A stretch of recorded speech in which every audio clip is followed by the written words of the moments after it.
adult audience. The Dirty Dowdy podcast may contain material that may be unsuitable for sensitive ears. Listener discretion is advised.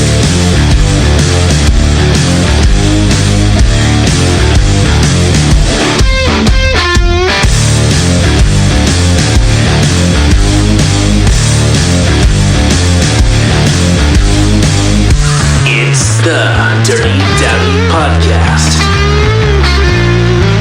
All right, it's the Dirty Dowdy Podcast coming to you from Longbox.FM, brought to you, of course, by Riley's Brewing. And tonight, roll one for me sushi again. Thanks, roll one for me sushi again. Thanks, roll one for me and Riley's. Well done. Stumble all over that.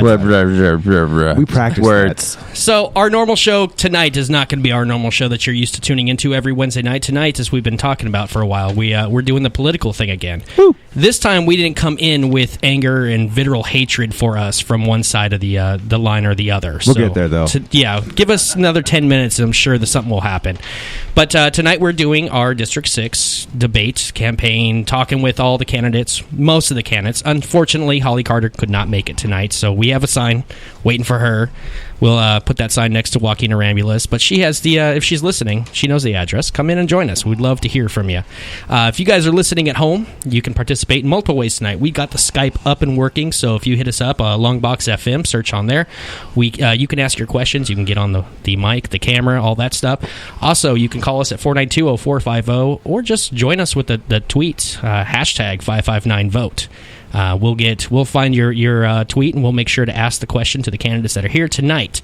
Tonight we do have, I want to call you the kid, Carter Pope II. I like that better. Yeah, the kid. So we got him hanging out. We got Garry Bredefeld and Jeremy. Oh my God, I'm doing that. Use your words. Yeah, Jeremy Chris. Pearce. Come on. Jeremy Pearce. I'm all like jittery. I'm like Ray Appleton jittery again. So, plus I had a lot of Red Bull getting ready for this. And you slept till 1. Yeah, and you can see that the house is actually cleaned today. So that means you slept till noon and then woke up and cleaned? Okay, you calm down. Just because the job thing changed doesn't mean I get up on time. So anyways, tonight we're going to be talking about everything involving District 6. And if you don't know what district that is everything from Bullard North and Blackstone to Willow. And if you live in there, you probably want to listen to what's going on right now. The election is going on June 7th, and it's time to get your voice out there. No more excuses. I hate people who have every excuse in the world not to vote. Your vote doesn't matter, blah, blah, blah. We went through this the last time we did this. The polling places are open till 8 p.m. Yeah, you have every excuse in the world. You can actually get out of work to go vote. It's a legal right for you. So if you want that extra long lunch break, go vote. At least use that as an excuse to get yourself a hoagie. Tonight, for our candidates in the room, this is going to be a little bit different than what you guys have been doing with TV and radio and just your normal appearances elsewhere. We like to get to know the candidate. We want to know the person that's running, not just your views, not just the typical rhetoric that you will say to any kind of question. We are not going to hold you to a 90-second limit. We want you to explain your answers as fully as you can, because an idea sometimes cannot be contained in 90 seconds. If you don't feel comfortable answering something because you don't have the knowledge, I'm okay with you saying I just don't know, or I don't feel comfortable saying that. And that's a very honest thing. I won't knock you for it, and I hope anyone listening doesn't knock you guys for it. No one knows everything. No one's going to agree with everything, but this is your chance listening tonight to listen to these candidates talking and decide who's the best bet for you. So we're going to be doing all that tonight. And again, you can call in 492-0450. Cuddy's also watching and manning the YouTube chat room. So if we see anything going up with a question, we will get you on. We do want to hear from people, so please participate tonight. This is for you guys. So with that, I'm going to take a quick break. We're going to come back and we're going to start this off. We're going to get our questions, start going around the table, and start getting to know the candidates. It's all going on here. It's a Dirty Dowdy podcast on Longbox.FM. This is just a quick turnaround. Make sure when you talk. Loving the sushi. Cool. Make sure when you talk, keep your mouth on the mic. Fresh. You just got made about 40 minutes like ago. right here? Yeah, because if you come off the mic, you will disappear. So okay. you want to be on it so we can hear you, and you'll be able to hear in your own headsets if you start disappearing. All right. You can pull the mic back too. Yeah. It's got a decent range on it. Sweet. Yeah, play with it. Go ahead. Find a sweet spot. Probably gonna lean forward for itself. Do what feels good. You're listening to the Dirty Dowdy Podcast on Longbox.FM. For a sushi experience like no other, just say, roll one for me. Japanese cuisine expertly prepared and beautifully served in a fun, family-friendly environment. Make your next lunch or dinner unique. Roll one for me, a sushi joint on Champlain and Shepherd.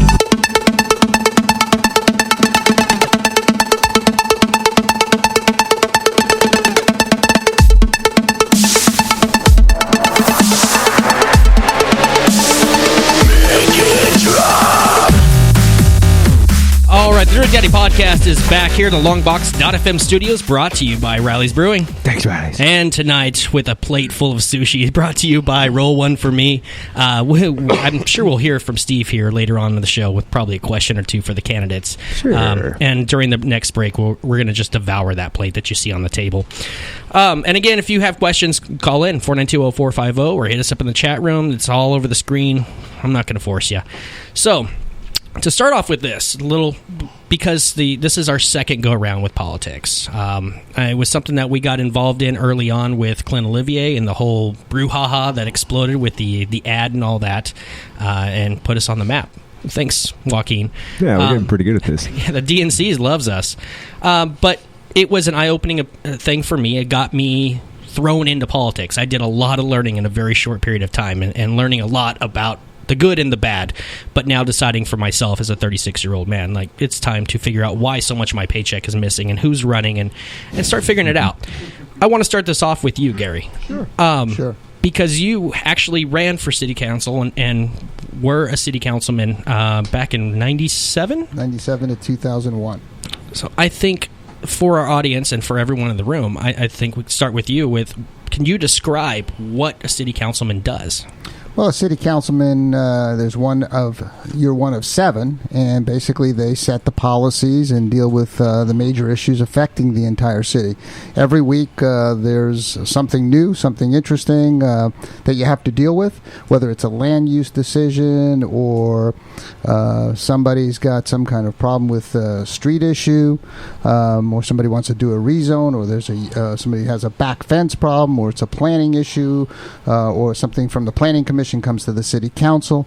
There's a myriad of problems. Public safety, making sure that you have the right staffing levels for your fire department, police department, code enforcement. So you're dealing with every issue affecting the entire city. That's what makes it interesting. That's what makes it challenging. But that's also what makes it very rewarding, because you see what you and your colleagues, as well as the mayor, do, and often you see some very positive things happen in the city. All right. Now, would either Carter or Justin or Jeremy, have any? Sorry, I work with Justin Pearce. I knew right off the bat this was going to be a problem. Do you guys have anything to add as far as your view of what city council is? Well, on top of that, it also includes lots of studying and making sure you know what you are making a decision on, and it's lots and lots of homework, essentially. Graduate school to go to school, huh? Jeremy? Yeah, excuse me. I think Gary laid it out pretty well. That's pretty much what it encompasses, and also you're a spokesman or woman for your district and their specific concerns also, because while your votes affect the entire city, you are elected by district, and that is their specific voice on the city council. All right. Well, I'm hoping for those listening at home you can understand. I know I looked up on the fresno.ca.gov page or whatever it was. City council's right below mayor. Is that true to the pecking order as far as control? No, I don't think so at all. It's different. I liken it the same way as the president and the Congress. Now that we've gone to a strong mayor form of government, the mayor is somebody who oversees the entire city staff and the administration. That mayor can also initiate policies, but the city council determines policy as well. The city council determines the budget, and that has a direct impact on what happens from a policy standpoint. But one is not higher than the other. It's kind of a checks and balances, just like the Congress and the president. But I mean, clearly the president has a very significant role, so does the mayor. The mayor is truly the top spokesperson for the city, although as Jeremy was saying, each council member represents a large constituency, and so they also have a platform to talk about very important issues affecting the city. All right. Well, let's get to the first. Now we're going to do this in debate form, so we'll start with one person and we'll go around the table, and if you want, you can get a chance to retort when it's all done. But obviously one of the main issues here in this district that people talk about a lot is crime, and I've listened to some of your shows about being on KMJ. I've heard actually, Jeremy, you were one big one that I listened to and took a whole lot of notes on. So I'm gunning for you here. All right. So I might as well set you up and say, go ahead and give me round one here. Your views on what you will do on crime in the District 6. Well, crime in District 6 is really out of control. I'm a stone's throw from your studio here, and every house in my cul-de-sac, either the house has been broken into, the car's been broken into. A lady lives across the street from me, retired teacher. They spray painted her car with graffiti. Vagrants roaming the streets at night. I've lived there for 15 years, and it's just the last couple of years that it's really, really gotten out of control. And the constituents, my neighbors, want an aggressive response to this growing threat. And I went and met with Chief Dyer, and he told me that we're understaffed, that we need 1,000 officers in the city of Fresno. I went on a ride-along. We started in the Northeast substation, but we weren't able to answer the calls here because we were racing to more serious calls elsewhere in the city, drive-bys and so forth. And so those increased officers will really help us be able to answer the calls, the property crimes that are going on here in Northeast Fresno. And so the chief said 1,000 is what we need. We made that the cornerstone of our campaign.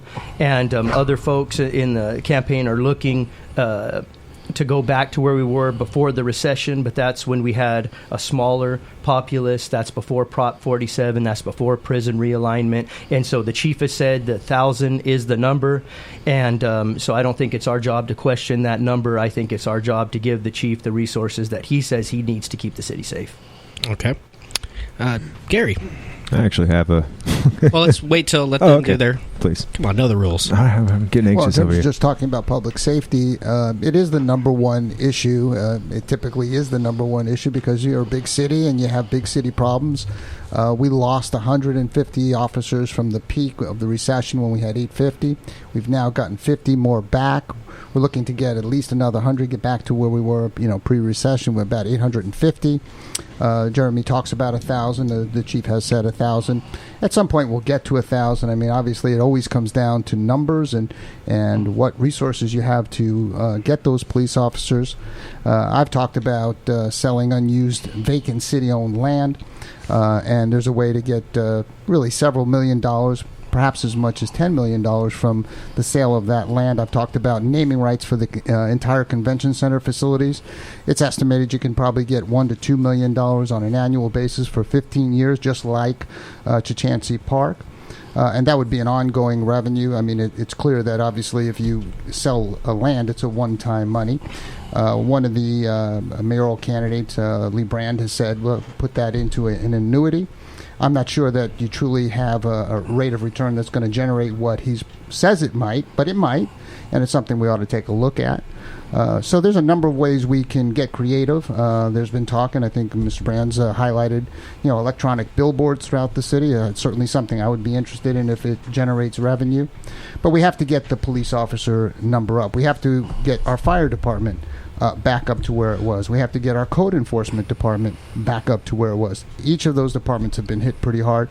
Each of those departments, of course, play a very critical role in our city. So it is number one, public safety. It typically is, and it is this year as well. All right. And Carter. All right, so I actually have a little bit of a different approach than my fellow candidates. So I believe that more than focusing on more policemen and more of all that, we need to focus on the root of the problem, which is education itself. And if we fix education and get more jobs out there, we can pull people off the street, and instead of dancing around the problem and putting more people in prison, that just doesn't fix it because there'll be a new wave of criminals coming in. So we need to actually solve it with education. All right. Well, let me actually to respond to you just now. Education, education is always one of those things that are talked about.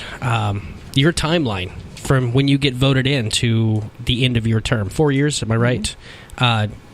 Can you do enough education to get the turnaround, or I mean, is it starting the process, but at the same time, crime's not being addressed and leading to more and more issues? I mean, how far south can it go before the turnaround of the education? Which obviously we're talking one thing or the other, and that's the proper way to do it would be everything going at the same time. But that's a perfect world, and tell me where that is that we can go to. So, I mean, do you response? Oh yeah, absolutely. So the way it would work was we would want to focus on job centers and rehabilitation. It's all right, live mics, they screw me up too. Rehabilitation. Doing stuff.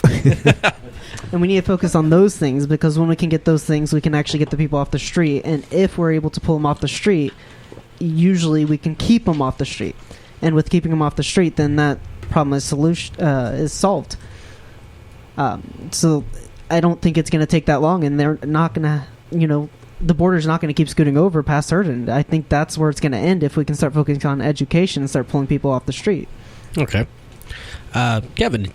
I was going to say earlier about the request for more officers. Now, I'm sure everyone's heard that we are like the first or second drunkest city in the nation, or we have the most DUIs charges put out there, which I would say is correlated to the amount of DUI checkpoints we have. Even though those DUI checkpoints tend to be, they collect a lot more tickets based on like non-violent charges or offenses, like driving on a suspended license or no insurance and stuff like that. Basically everything except for alcohol in the system. Is it possible to divert some of the resources there, which could be looked at as being more of a revenue generation for the city, and pull it more towards where the actual crime, the violent crimes are being committed? Is that an option? Has that ever been put on the table? Well, I think the police chief and his staff determine really where they want to commit their resources. If we are pulling people over at DUI checkpoints and they're drunk, I'm pretty much in favor of that. I don't want people who are drunk driving our streets, and that's violent crime as well. When you kill other people with a 3,500-pound car, definitely. Yeah. So if I would be in favor of not doing that. If we were having checkpoints and we weren't getting people who were drunk, I would say, geez, maybe we should be committing our resources elsewhere. If we're pulling people over and we have these checkpoints, I think it does still, unfortunately, make sense that we should have that in place, because listen, I don't want to get hit by a car driven by a drunk driver, and I don't want a little kid dying from it. I don't even want somebody who's driving drunk to get killed. I want people to be safe. But if somebody is driving drunk, I think it is a good use of the resources to get them off the street. I don't see it as it's a revenue generator. I wish it wasn't a revenue generator. I wish it wasn't that was the case. I mean, that's a very different thing than people checking to see if people are driving 5 miles over a 40-mile speed. That I think is something that I would say, do we need that? And maybe that would be better spent having somebody in a neighborhood driving around. But when you're pulling people over for DUI, and unfortunately you're getting a lot of people pulled over, I think it makes a good sense of those resources. I would agree that anybody who's impaired while driving under alcohol should not be driving, and if that's the case, then they are clear and present danger, should be removed. But that's a hard one to argue against there. And that's why I'm not going to argue. I'm just saying the all the rest of them that come through. I mean, I've heard statistics, maybe not in Fresno, but anywhere along the lines of like 50 to 80% of them come down to driving without insurance, driving without a license, driving basically the code offenses that aren't violent, that tend to pull a lot of resources, and then also pull a lot of court time and officer time, and then all the other good, the spiral, wonderful little spiral that follows it. Actually, I have a question for the 1,000 officers, and it kind of goes similar to where he was going. We might have a responsible here from Carter. Oh yeah, go ahead. Actually, I was thinking for that we should go with more of a creative idea. I saw on Facebook they were actually having communication between people in prison who went to prison for killing someone in a car wreck with bars, and they were talking to drunk people, and it actually really made a difference. What happened is they had a recording, and it was in the bathroom, and the mirror would actually light up with the prisoner, and he would actually talk to the Drunk people pissing. Drunk people pissing. And God bless the free market. So it's kind of like Spaceballs? Yeah, it's genius. Interesting approach. As far as the more officers, you're saying 1,000, Gary. You'd like to get at least back up to the 850 that we had years ago. I know a lot of people will have their negative view on that being, are we getting more revenue generators, or are these going to be actionable officers? And I say this coming through from, I've had 3 occasions. I've had my truck stolen right outside my house here before, 8 o'clock in the morning on a Friday. I've had an ex-wife's purse stolen where I found out who did it. We filed all of our forms, or we did all that stuff. We got pictures from the bank to show who withdrew money. I found out who it was. I kept calling for 4 weeks. No one responded. I finally called and said, hey, this person's name, this is their address. I'm going there at 5:30 to shoot them.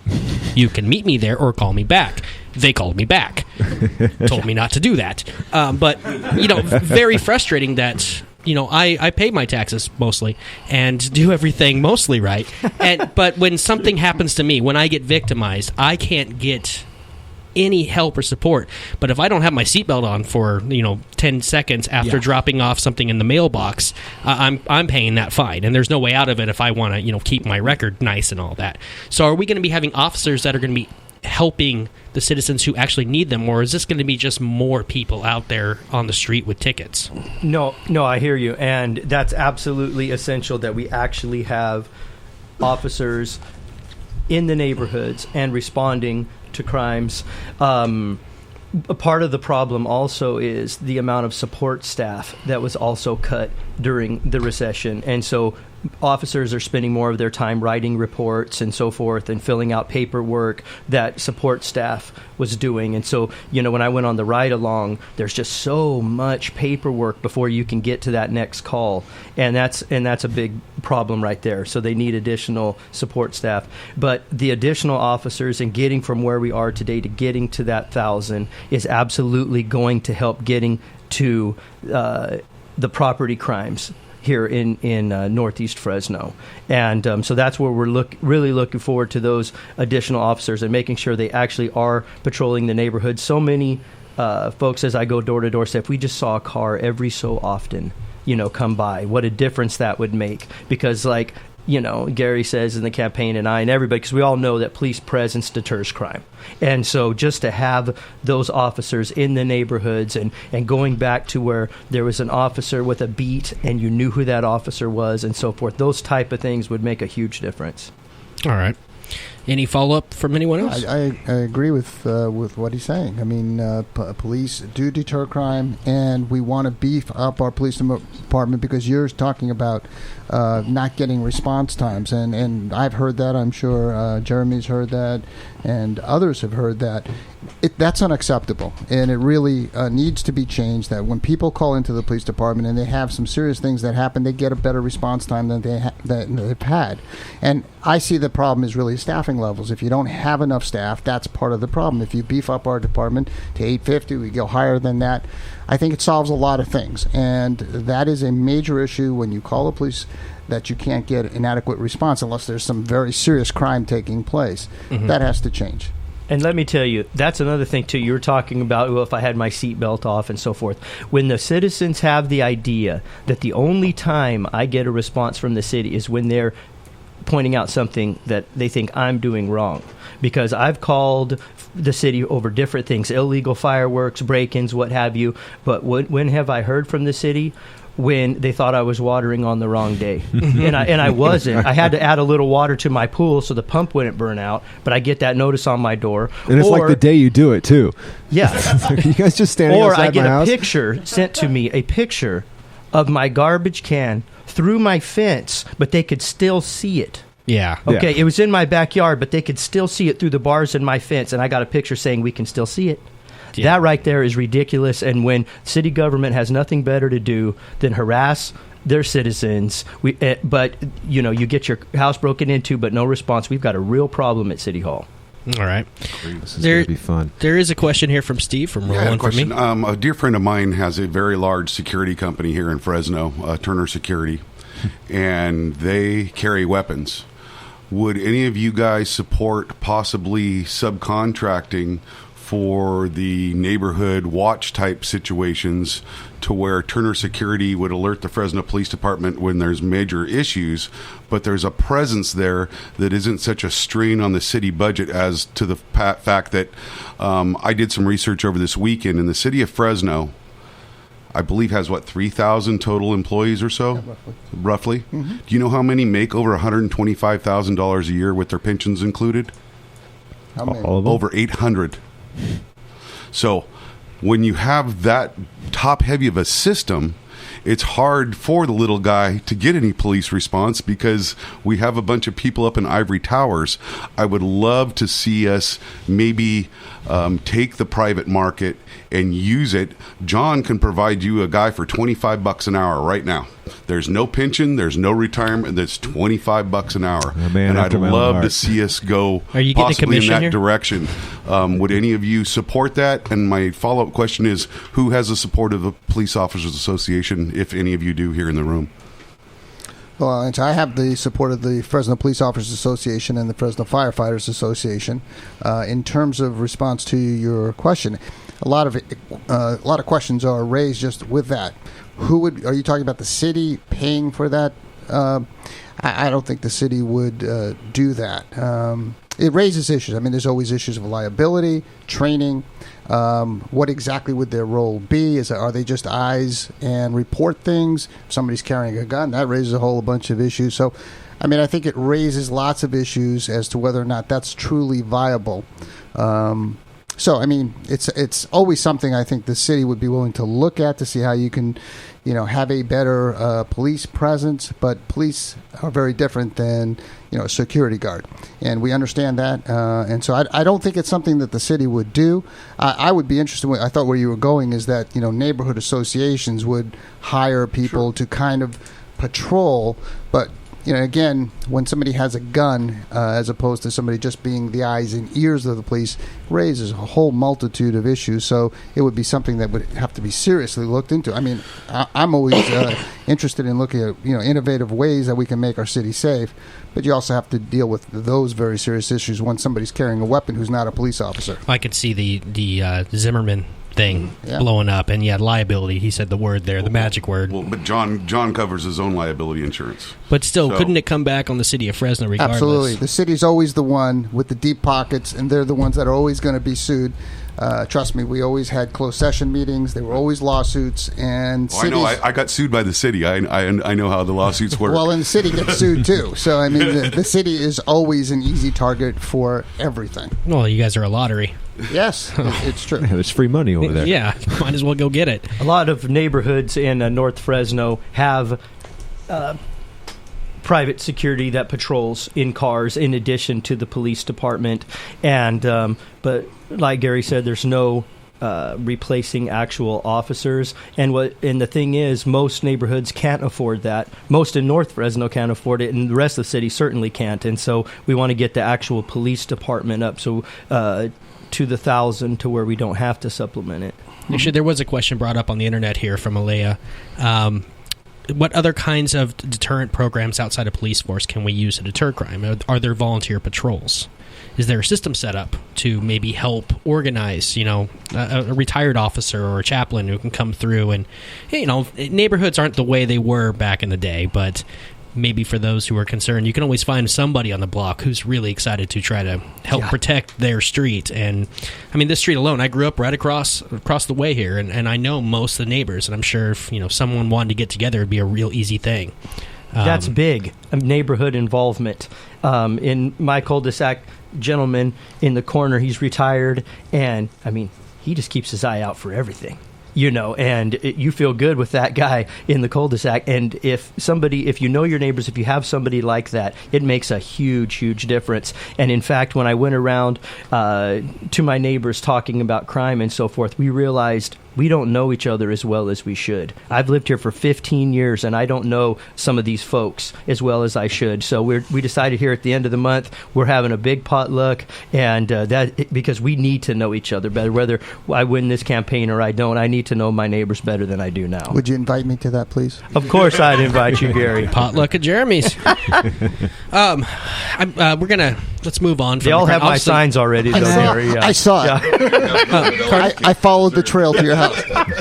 Real quick. So I was going to say the Nextdoor app is actually a great app for that, because a lot of the local community and stuff, they can actually talk to each other on it, and they can actually contact the police together, because the Nextdoor app allows the community as a whole to come together and watch their streets. That's more dedicated to streets, not like Tower District, but you have smaller sections, right, where everybody knows everyone. It's a closed circuit type of thing, right? The Nextdoor app, it has like little neighborhoods. I'm actually on it.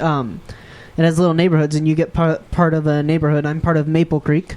The way it works is for your neighbors who are on, it'll have like a little green dot on them, and that means they've actually joined, and it allows you to see what's getting posted within your little area. And if something troublesome is coming up, like a sketchy car or a sketchy scene, it actually allows you to know about it and gives you a chance there. All right. Now, we could probably do this for the next couple hours here on crime. Obviously, it's the big issue here. I do want to move on, though. We'll try to get as much as we can in tonight. Next biggest one that we hear about a lot, and again, growing up, as I just said, being in this neighborhood for a better part of 36 years, vagrants and the homeless. Now, obviously, there's a separation. This is a big thing Clint Olivier had to deal with when he wrote something about that, and people got all up in arms because you have to separate one from the other. Either way, we're seeing a lot of it going on here. You got little clusters, Joe, we see around the corners of the streets. Recycling day is a big one, and that one drives me nuts too, because that's once the can hits the blue can, that's the cities. And these guys are going through, dumping trash out, pulling out the cans, and of course, no one gets caught for that. They'll even, if there's, if I dump all my aluminum cans in, it's a lotto ticket for a homeless guy, and he may just take my blue can and run away with it, which now I have to pay. What are your guys' views, and I'll start with Jeremy this time, on the vagrants and how, like, your plan to deal with it if you get elected? Sure. Well, the first thing that we have to do is to separate the groups. It's not just the homeless. There are folks who are suffering from addictions, have mental health issues, are temporarily down on their luck. And those are the folks we all want to help. And for those folks, we have wonderful services in Fresno. Whether it's Map Point at the Poverello House, where they'll match specific needs with services, or the Fresno Rescue Mission, where my grandparents preached for over 30 years. And they've told me we've never turned away someone that needed to sleep. And but for the rest, the criminal vagrants, the professional panhandlers, blight makers, I want to run them out of Fresno, much like Mayor Giuliani did in New York in the 90s. They had a much bigger problem than we have now, and they instituted a tough love approach that says when you come upon somebody laying in the street, you don't just walk past them, you engage them as if that was somebody that you knew and cared about. And why are you here? What do you need? And then you make sure that they find the resources that they need. But if they refuse help, then you let them know, well, then we're going to follow you and follow you and follow you until you either get help or you move on your way. Because you can't sleep here. You can't sleep in Woodward Park. You can't sleep in front of this business. We're not allowing that. And once they get the point, we're not allowing that in Fresno anymore. A lot of them are going to move along to more hospitable territory. Fresno might not be the place for you. All right. Carter, give us your views on what you would do to deal with the vagrants in Fresno. Well, I personally believe, again, and as I was saying earlier, is education is the solution for that, because education can pull them out of the life. Of course, we can send them away, but they'll just send them to another city, and it'll just give our problem to another city, which doesn't actually, again, is not a solution. Because if we're just pushing them around, they'll sooner or later get back to us. We need to actually, and as I was saying, we need to pull them out of that life of crime. And the way we do that is we get more jobs out there, we get them hired, and we get them, show them a different life, show them that this is a better way to live. And if we can show them that this is a better way to live, then they're going to live that way, you know? Okay. And Gary? Well, I share a lot of views that Jeremy has. I grew up in New York City. I remember when it was Times Square was such a horrendous place to be, where they had all the sex shops along Times Square. It was a filthy city. I remember I would drive, and they had these guys, I don't know what they call them, but you'd pull up to a red light, and they'd squeegee men. Yeah, spray your window, and you'd get very firm and tell them no. And really, Mayor Giuliani did clean that up. And, interestingly enough, I was in San Francisco this weekend with my son's graduation from law school there, and it was a horrendous picture. I mean, you see all of the people laying all over the street, needles on the street I saw, and this is the result of these kinds of policies that think that they're being humane. This is not being humane.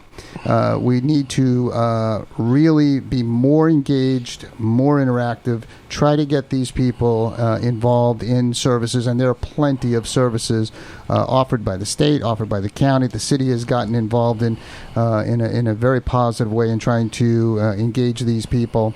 And, I think Jeremy's right. There's a difference between people who really need that kind of help versus people who are, standing on street corners and get arrested with $1,900 in their pocket.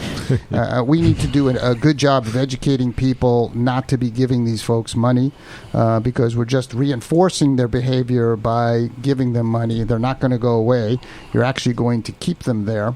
So we can do a better job of education, but it really isn't okay to just allow people to live on the street. You see that all you have to do is go to San Francisco or any of these cities that allow that, and it's a horrendous thing. And yet, I'm sure the people who are in elected positions or even the people who live there think they're being humane. There's nothing humane about it. Yes, and there are people filing lawsuits saying that they have a right to do that. That is so sad that you are fighting for someone's right to be in this state when we should be offering them true help. When people slept and defecated in the streets, that was the dark ages. And now you want to make that a protected lifestyle? How sad. Mm-hmm. Actually, we got someone who responded on a Facebook post here. She brought up a city in Oregon got rid of many vagrants by fining citizens who gave them money on street corners. Would that work here? They've found that it's unconstitutional, and that's part of free speech to be able to give them the money. And so there's been a lot of tools that have been removed like that.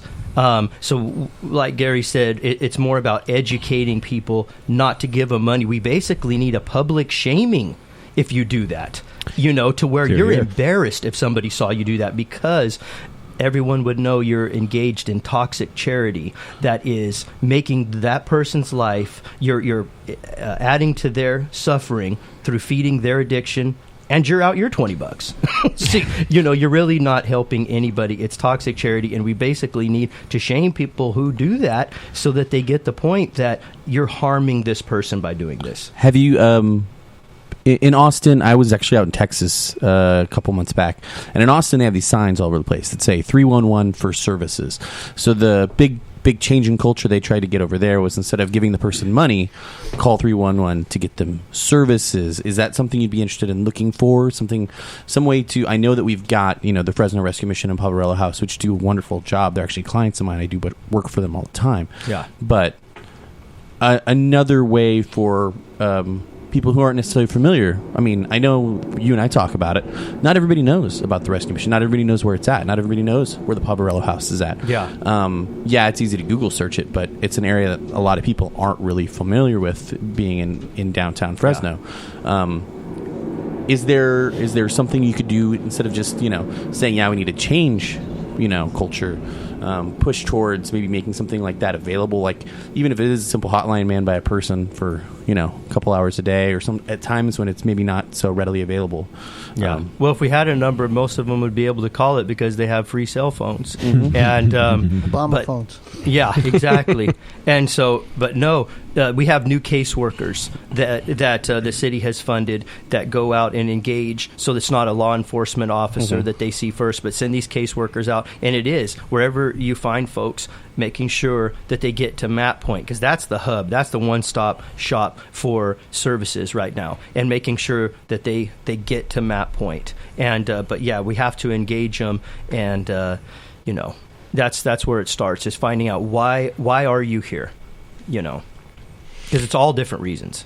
Would you think Fresno City or City Council, city in general, would be willing to work sharing resources with places such as Poverello House and Fresno Rescue Mission? They actually can't share resources with them.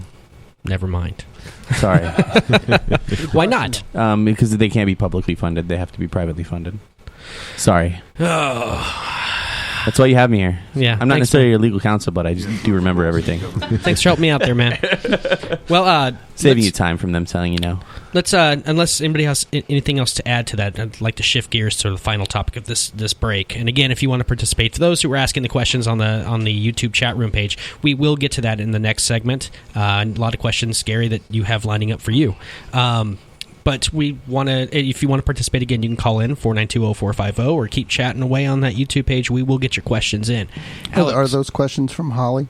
No, Holly's not here. Okay. Holly's not here. No, that's Dave's not here. That's a band. Well, she's got her own band going right now. Joaquin's the lead singer. Alex, do you have something to add here with the code enforcement? Last but not least, yes, code enforcement, or as I just recently saw, community redevelopment is now the name of code enforcement, if I'm not correctly. I was reading something on that a little earlier.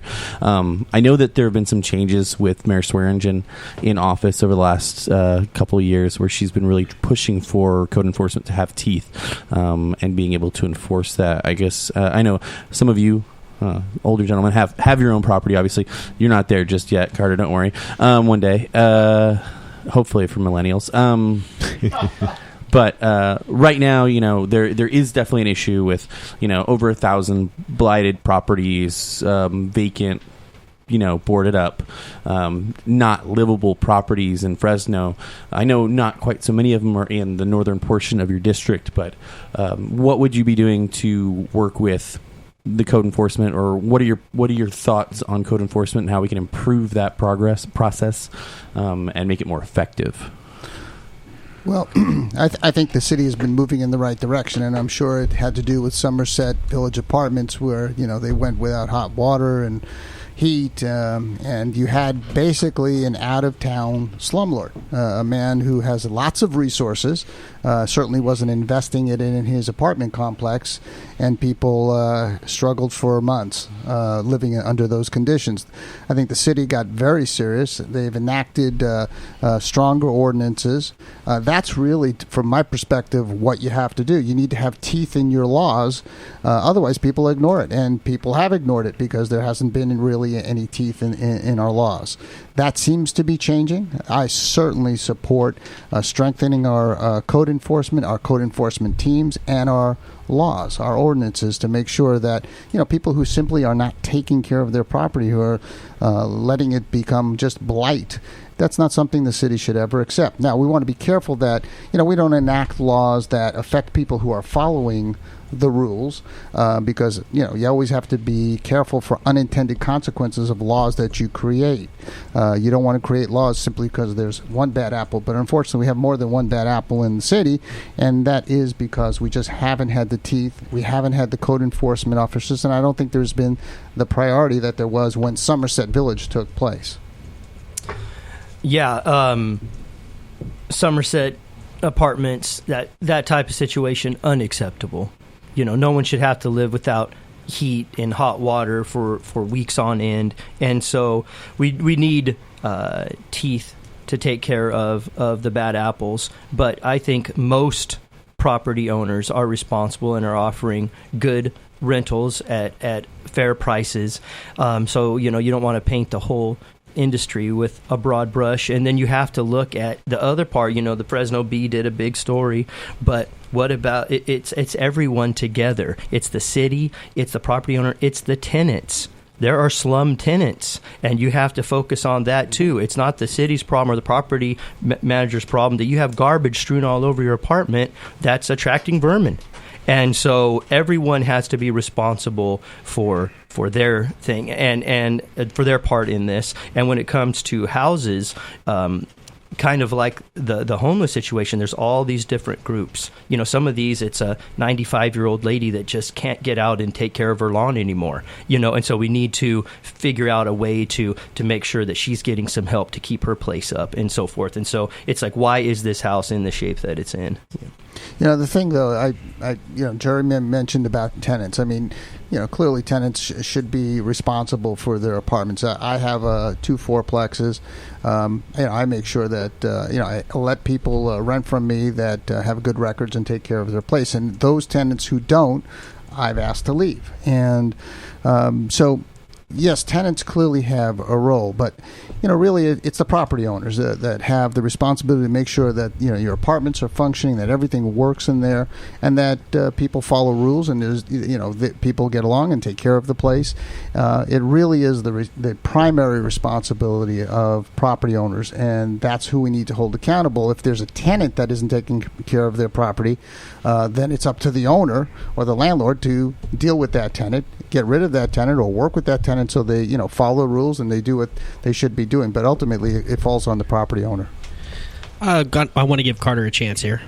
Slumlords are absolutely unacceptable. It's as simple as that. It's a basic human right to have basic human living conditions, especially in the United States of America, where we're one of the most wealthiest countries in the world. It's as simple as that. We should absolutely be enforcing it. And I actually did have a quick question for you. How old are you? Me? I'm 31. 31? According to Pew Researches, you are actually considered a millennial. Oh, no, I know. That's why I said it's the millennial dream. Yeah, look. I understood that. Look at his hair and shoes. I understood that. It's I don't own property yet. Don't kid yourself. I mean, real. He doesn't have to. He's got a motorcycle. I appreciate you bringing up the tenant because I do understand. The tenant landlord relationship is huge, but it's something that's almost unfortunately there's so much law in California in regards to it on the state level that I understand that it's to an extent outside of the scope of what you're looking at as a city council member. Yep. All right, we have a question here from the audience. Steve, what's up? Well, I had a question for Gary. You said you own 2 fourplexes. Yes. Are either one of them Section 8 housing? Yes, we do have Section 8. So you're okay with taking government subsidies? Absolutely. Okay. Listen, I'm okay with tenants taking the Section 8. I mean, it's there up to them. So, no, I don't have any problem with that. That's the rules. And some people don't take Section 8 housing. I have found tenants, irrespective of whether they're Section 8 or not Section 8, people who care about their property care about their property. And those who don't care about their property don't care about their property. It's as simple as that. Do you think there's less incentive for someone to care about the property if it's getting subsidized partially? That's not been my experience. I mean, I have people who have Section... You bet. I've found that a lot in anything. You give, if somebody doesn't pay for something or they don't pay as much for something, a lot of times it does affect. It absolutely affects. I went in to a public housing area in Memphis because Elvis had once lived there. And I wanted to see where his apartment was. And there was human waste in the hallway. Okay? Yeah. That is absolutely absurd. Mm-hmm. That people are behaving that way. And if you have to pay for something, if you have ownership of something, a lot of times you do feel differently about it. Same as if your dad gives you a car or you worked every summer and you saved up for that car. Now, that's not everybody. And I'm not saying people who are lower on the income ladder that everybody behaves that way, but it can have an effect if you're given a free phone. If you're given a free place, if you're given free. Yeah. You needs to be a lot more work in this country and a lot less free. Oh, entitlement? You're saying that's bad?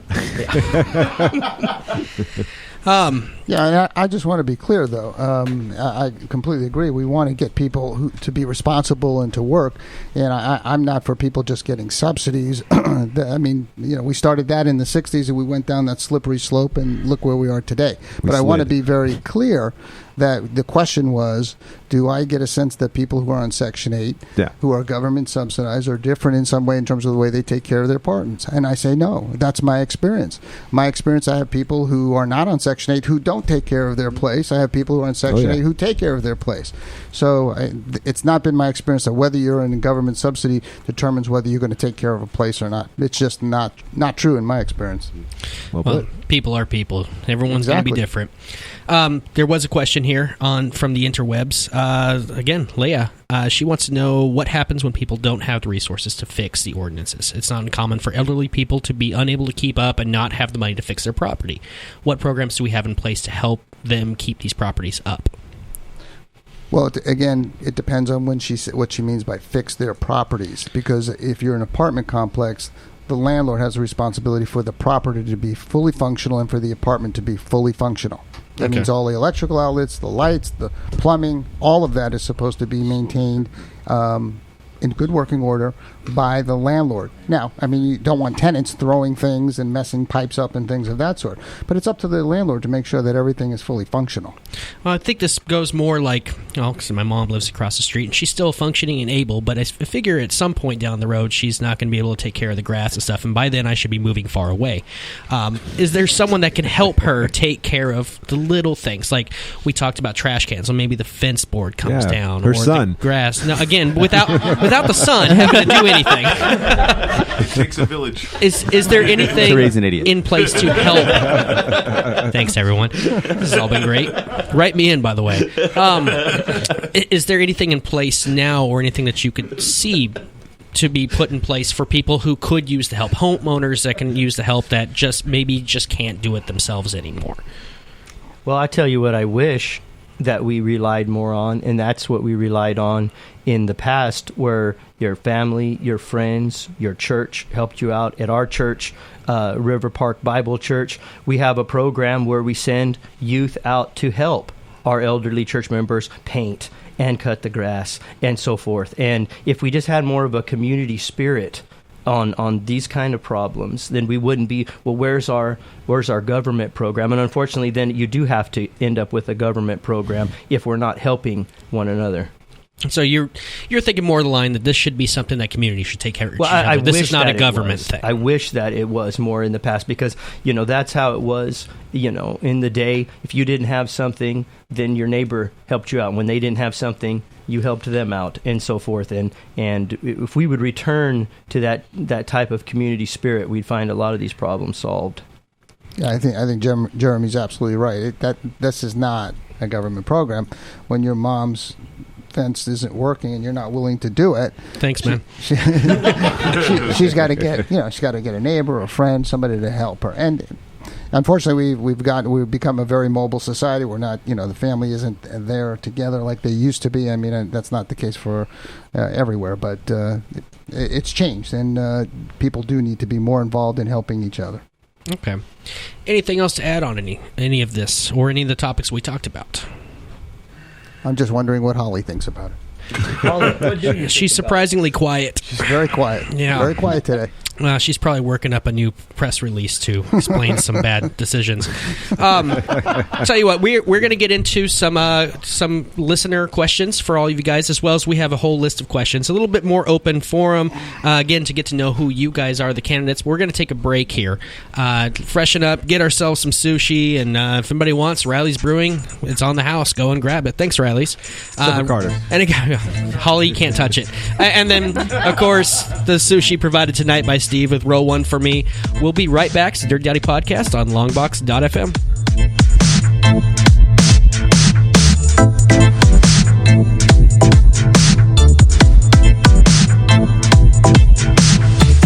You're listening to the Dirty Dowdy Podcast on Longbox.FM. Make YouTube your tube by searching out Longbox.FM on YouTube.com. It's music, videos, and live webcasts. Watch it all at YouTube.com by searching out Longbox.FM.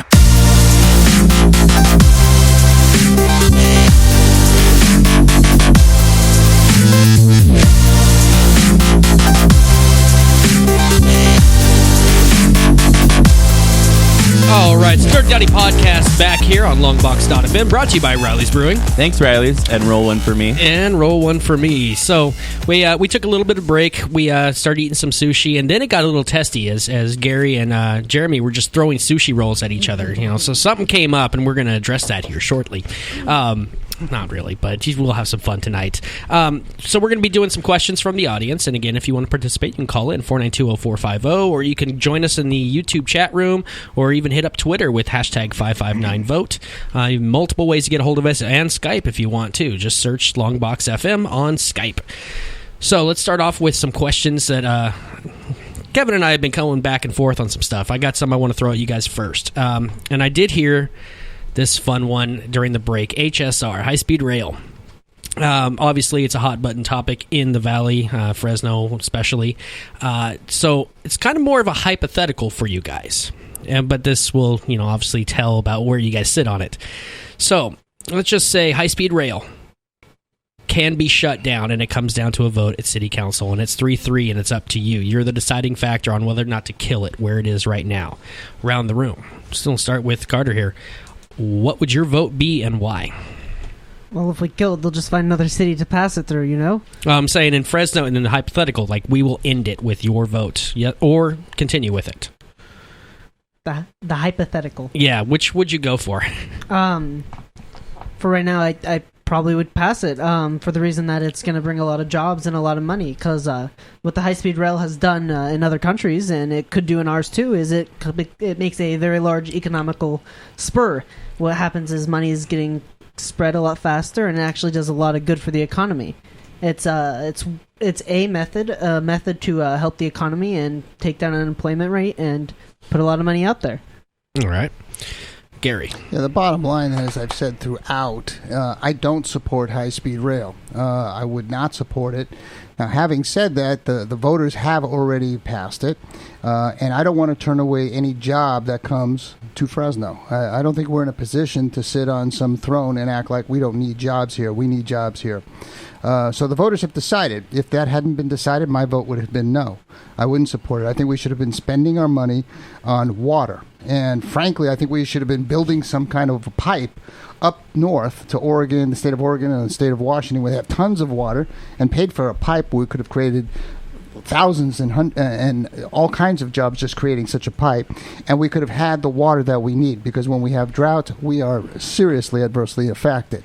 And if we had focused on that, which is really what the state needs, the state doesn't need high-speed rail. We don't need a train. So I would have voted no when it was going on, and I wouldn't support it. But I'm not going to turn away any jobs coming to Fresno. I'm just simply not going to do that. We're not in a position to do that. And some people want to turn that around and say that I'm for high-speed rail. I am not for high-speed rail. I've never been for high-speed rail. And so that's really where I stand with it. You understand you're at a spot where it doesn't matter anymore. You're stuck with it. It's done. It is done. But I would vote no on high-speed rail when they were doing that. And that's the simple thing right now. All right. And Jeremy, the high-speed rail hypothetical question gets more real. Now you're the deciding vote on this yes and no here. What would you vote? Yeah, no. I never been a supporter of high-speed rail. Luxury we can't afford.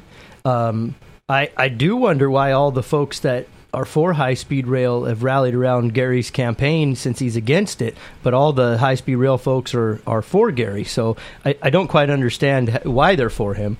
But no, high-speed rail isn't even what the voters passed. It's changed and morphed so many times since then that it isn't even what the voters passed. See, this is the kind of stuff that you have to deal with and challenge in political campaigns. I mean, he tosses something out there. I wonder why the people from high-speed rail support Garry.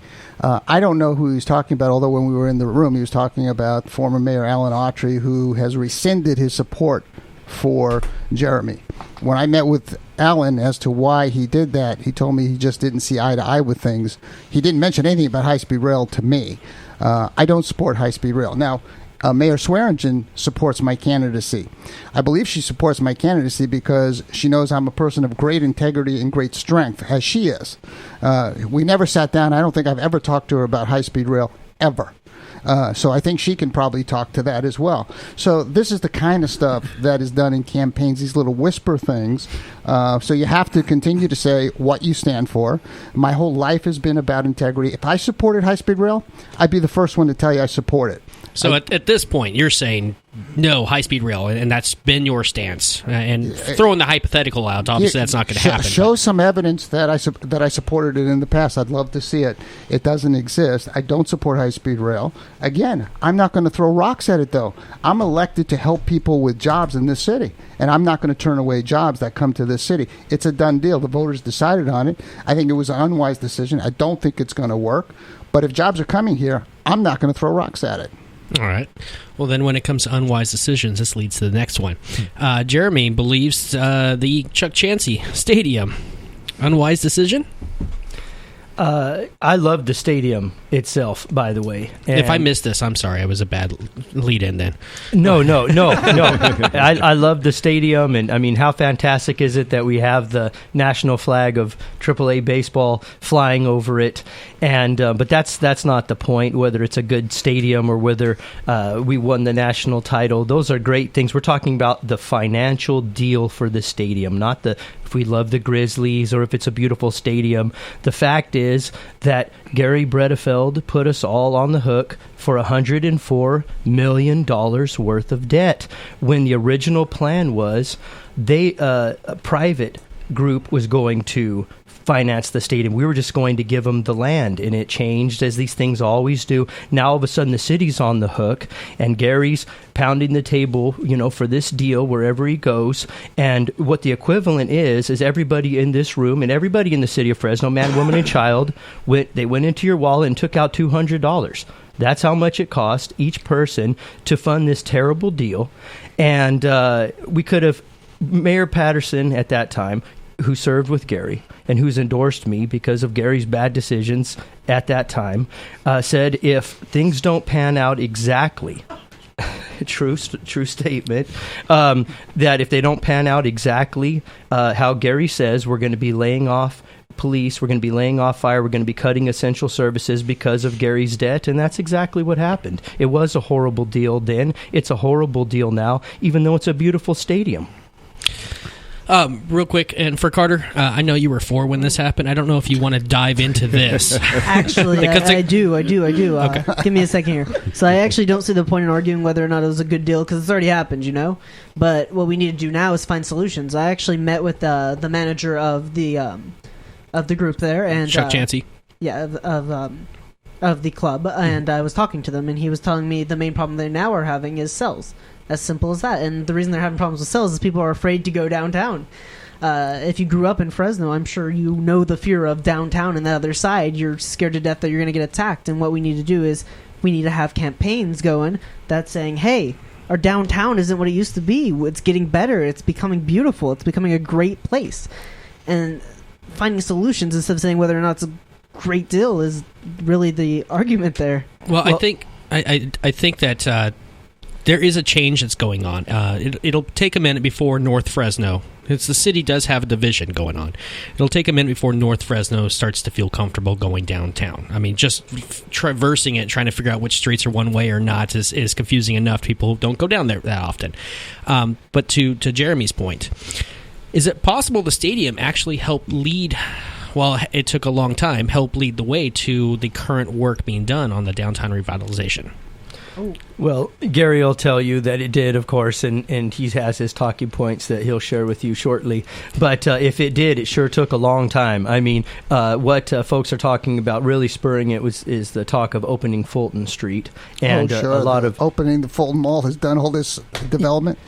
Well, that's what's the current excitement, where they're fighting over these spots. Well, there may be excitement, but there's been a lot happening over the last 10 to 15 years. This just opened up. Yeah. I mean, to somehow link opening up the Fulton Mall. Well, that's what a lot of them are saying that they're excited about. Okay. Yeah, they are. Yeah. They are. I mean, there's no question about it. So let me just address for a second. Okay. What I love about people who denigrate the deal and this whole thing, they start off with, I love the stadium. Yes, it's a beautiful stadium. Well, yes, it is a beautiful stadium. It's the best stadium in all of AAA baseball. There's no question about that. We should be proud of that. We have the best naming rights in all of AAA baseball. Chukchansi Casino gave the Grizzlies $16 million over 15 years for that stadium. There's no naming rights that's better than that in this country. Since that stadium has been built, we've had 500,000 people that come generally on an annual basis down there. We've talked a lot about in the city, there's nothing to do except go to movies. Well, now there was something to do. And you had 5 council members who picked up a deal that was dead over 10 years and got something done for this city, got something done for this community, got something done for the kids and the families. And we knew it was always much more than just about a baseball game. We knew it was a way to spark redevelopment, spark development, spark something happening in a city that really nothing was happening, because people will tell you nothing was happening. Now you have technology companies that have come downtown. Bitwise Industry, Jake Soberall, the CEO, said at a debate, he's on tape saying, I would not have come and invested $7 million in the building I'm in right now if not for that stadium. Since the stadium has been built, you have 450 apartments and lofts that have been built in the Mural District, costing $90 million of private sector investment. The Security Bank building has an out-of-town Beverly Hills owner who bought that building, is refurbishing it and putting in lofts and offices. And you see that kind of development and redevelopment and refurbishing of old buildings taking place. That didn't just happen by chance. The stadium was the spark. And 15 years later, unfortunately, I'm hearing the same talking points that I heard from people who are the naysayers, who want to keep and hold Fresno back. That's what happens every time, and it's happened in the city of Fresno for years. And that's why we're always lagging other cities. When you think, and I ask people all the time, think about the cities you enjoy going to. What is it that they have? They have amenities. They have restaurants, shops. They have baseball stadiums. They have all kinds of things. Why can't Fresno have that? And we can, and we did, and we built the best stadium in all of AAA baseball. I'm extremely proud of it.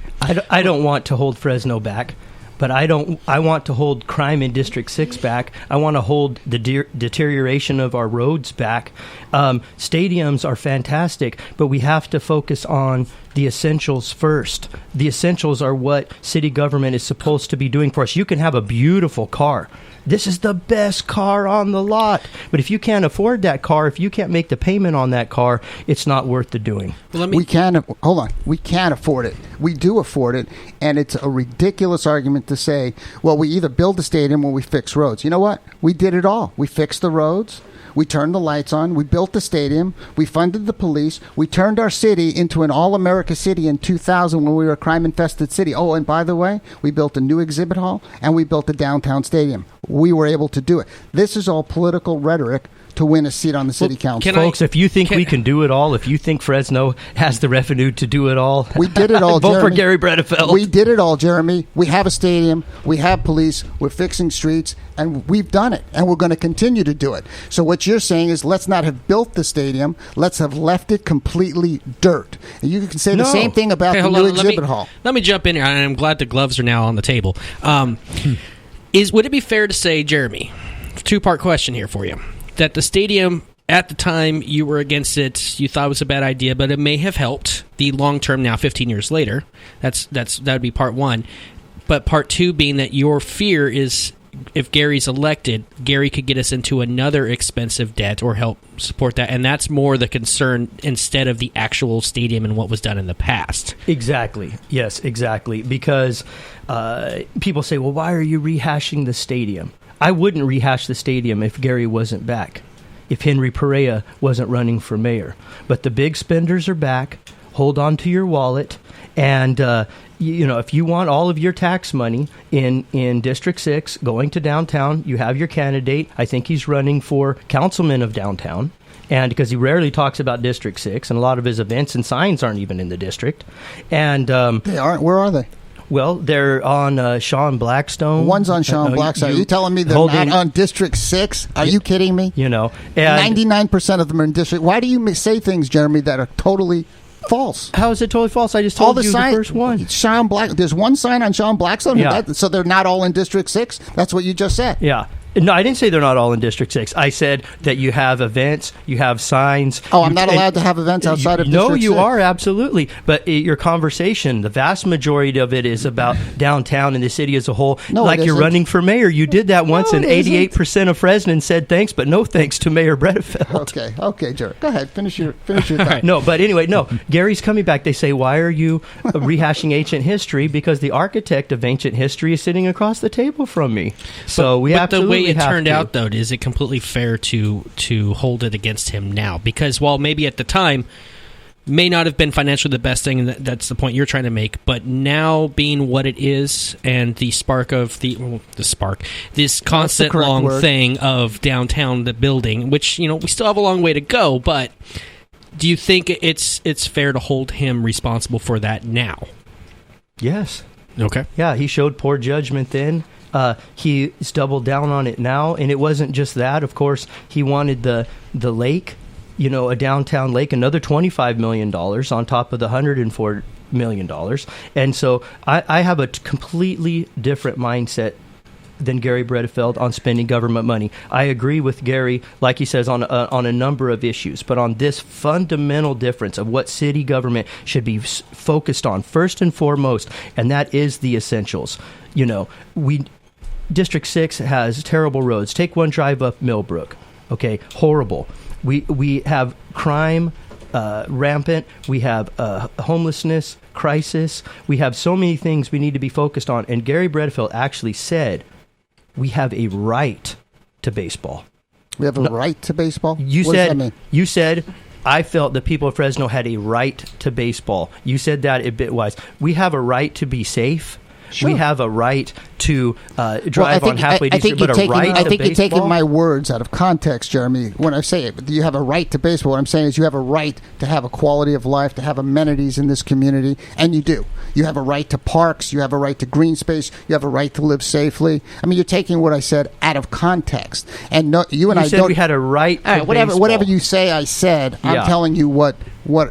If I said that, this is what I mean, and you're taking it out of context. The reality is, you and I agree. Public safety is always number one. It always was when I was on the city council. I ran to deal with an out-of-control city. We hired 170 officers, and we took auto theft number one nationally, arson number two nationally, and we turned it into an all-America city. That's making it a priority.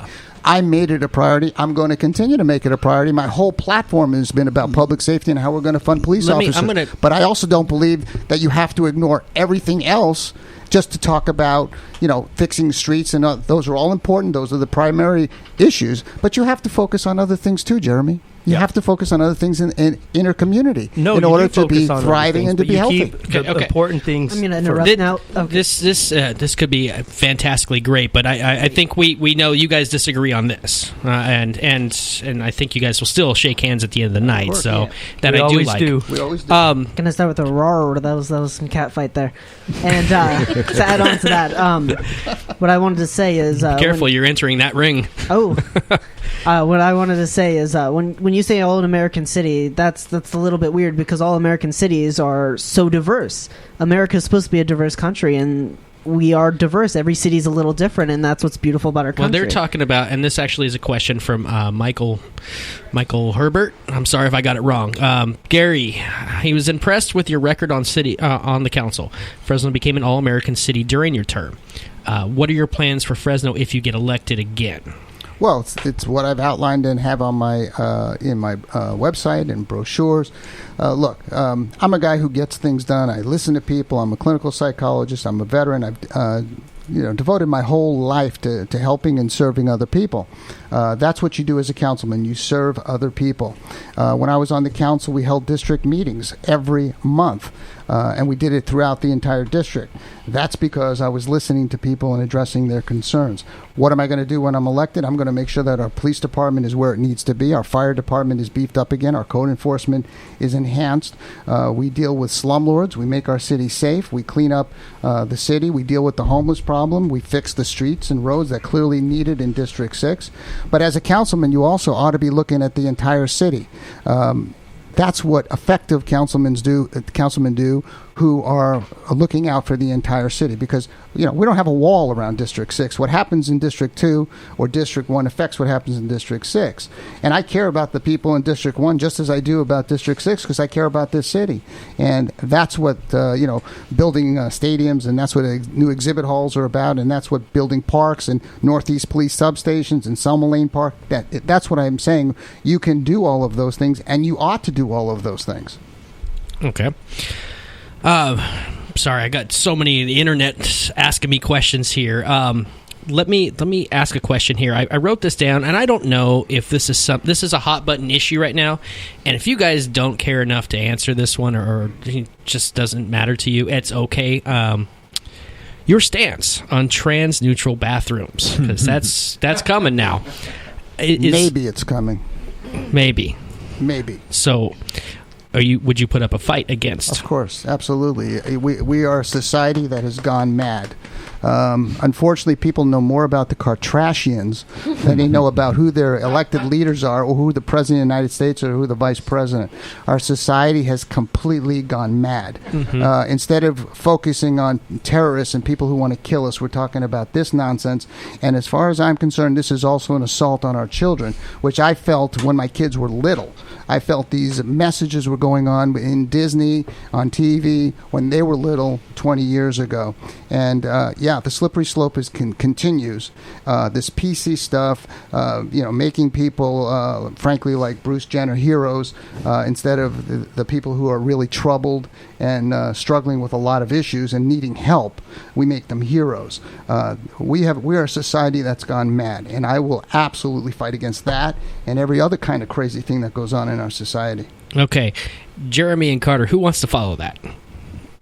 Go ahead. No, I'm saying in this conversation here, I'm gonna. No comment from Carter. No comment fair answer, Jeremy. Yeah, excuse me. Agreed with Gary.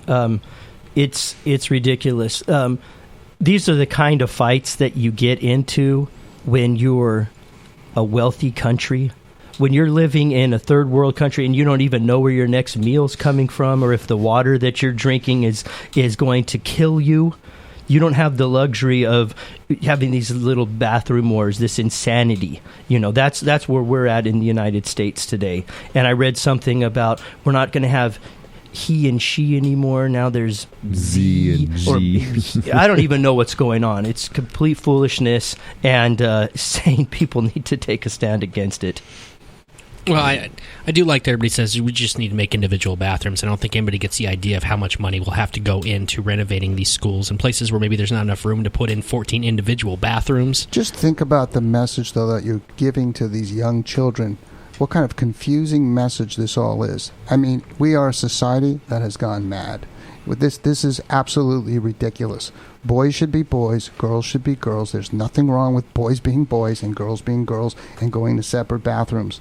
It is the crazy left-wing loonies who have taken control, the PC police throughout this entire country and certainly in this state. And would we fight against it? We ought to fight against this. Whether you're a councilman or not, you ought to be fighting against it. Because this is a war for the soul of our children. All right.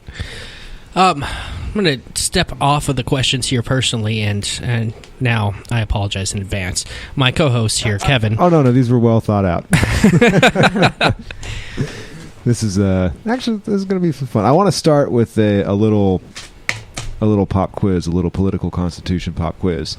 And I'm hoping that from what I hear from you guys, you're smart enough to understand all this. But this all got pulled off of the 8th grade constitution test that we all... questions. Yeah. Well, hopefully not. I mean, it should be easy enough, but let's... But why ask them then? Yeah. I'm not to big find on this out. Stuff either. I don't want to even play. Yeah. No? Nope. Not interested in playing. Nope. Yeah. Carter? You're just killing his You wanna step to the libertarian plate? dream here. Take a little pop quiz. It's all you. This time to shine. If no one else is doing it, I don't see the point, to be honest. I'm sorry, man. I really am. I really, really am. And in the first time in the history of this show, he's been shut down. I'll be polite. I have a question here, coming from the internet. Oh, no, that wasn't my only thing. Oh. Go ahead. No, go ahead. Go ahead, Internet. Go ahead. Okay. By all means. Internet wants to know. Question for all the candidates.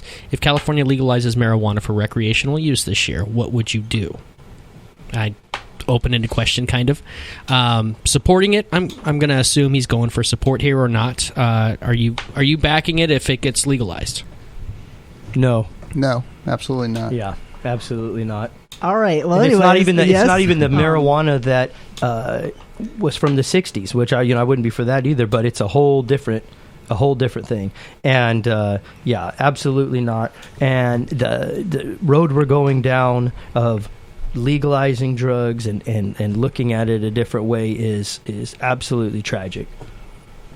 So, as I just said a second ago, I support the legalization. I don't do drugs personally, but I support it because it's a lot safer than a lot of the drugs we have, We have tobacco, for freaking sakes, that has killed people years over years over years. It's still legal. And then marijuana here is nowhere near as dangerous or deadly. On top of that, you guys want to buy all these things, get these police numbers high. Well, marijuana can help do that because we can tax it. And I know that's very disagreeable on, but we can make a lot of money to afford a lot of the things that you guys want to do with that. All right. Any? Where's Gary stand on the marijuana question? Completely against it. Yeah. I heard him. Yeah, we got 2 no's and a yes here. As a clinical psychologist and somebody who's worked in drug programs, marijuana is a gateway drug. I don't care what anybody says; it is a gateway drug. And I've just never been in favor of any kind of illegal drugs. I think they're problematic. All right. I wanted to say something. So is tobacco. So is chew. That's all gateway drugs. They're all bad for you. They all give you ideas in your head. But marijuana is not anywhere near as bad as it. And if we keep viewing it as bad, it's the actual thought that this is a bad thing that's actually drawing them to these other things. It's not that it's a gateway drug itself. It's not like marijuana makes you want to do more drugs. It's that, oh, this is bad and this feels good, then let's go do more bad. I think Gary's going to have a talk with you afterwards here. We're going to talk, Carter. He's going to charge you to talk to you, though. Let me get 2 final ones in here, and then we'll go to break. And then no, you got one? I got tons. Okay, let's go round 2. Here. Let's go round 2 with Kevin. These are actually questions that I won't let you guys back out of, because if you're in a public, if you're taking public funds to sit in a position, you should definitely know the answers to these. So, let's start with Jeremy. Actually, this will be for all 3 of you. Jeremy, answer first. Jeremy, did you swear an oath to the Constitution, or are you prepared to? You don't to run. I don't believe. We did an oath. Was it to the Constitution down? Yeah, I don't downtown? remember down there, but when you get sworn in, you do. Yeah, I'd swear an oath to the Constitution, to the country. Okay. Yeah. Carter? Yeah, you swear an oath after you get elected. I believe so. Cool. I believe so. If you hold any kind of public position, you do. Yeah. All right, so this one now we'll go back to Jeremy here. What is the Constitution? We're doing the 8th grade stuff again. Getting close. Well, I think where he's going is, to you, what does it mean? General-esque version of, and this is coming, I know that Kevin, he doesn't like being pinned at it, but libertarian type thing. And he has his views of what the Constitution means, which is kind of the foundation of what this country was built upon. So he's asked this question in the past, and I think it's kind of going more down the road of your view of the Constitution, and in his mind, that will kind of start telling him who you are as a politician. I don't know if I'm saying this right, Kevin. It's pretty close. Anybody who's running for office should be able to answer these questions. Okay. Certainly. Yeah, I'm a, literalist with the Constitution. I don't believe it's a breathing document. I'm literal with the Constitution and with the Bible. Okay. Carter? That was weird how he added the Bible in there, but to let people know what kind of I do worldview believe I have. It's a living thing. I believe that it's supposed to be changed, and that's why we created amendments to change the Constitution. I believe that over time it will continually change, and I believe that it'll keep changing, or we'll get sick of it and make a new Constitution. Ooh. But what is... Oh, okay, so you believe it is a living document. I believe it's a living document. And Gary? Yeah, and I agree more with Jeremy. It's really outlines principles of our country and what we stand for. And I obviously believe in the Constitution, and so I think that gets it.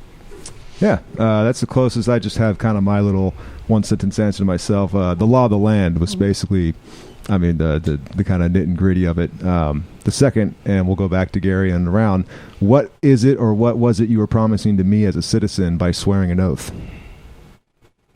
What am I promising to you?